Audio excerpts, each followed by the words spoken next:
राम सभी दोस्तों को। हमारे गांव में है श्री नागर जी की कथा। तो अभी मैं भोपाल से निकल चुका हूँ नागर जी की कथा के लिए। हम पहुँच चुके कथा स्थल पर, देख सकते हैं कलश यात्रा आ चुकी है।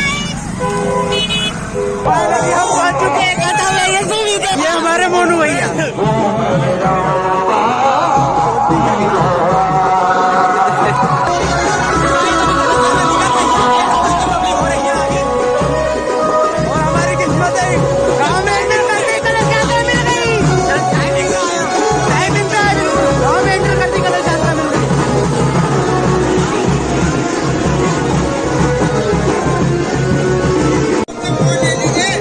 ये हमारे संदीप भैया।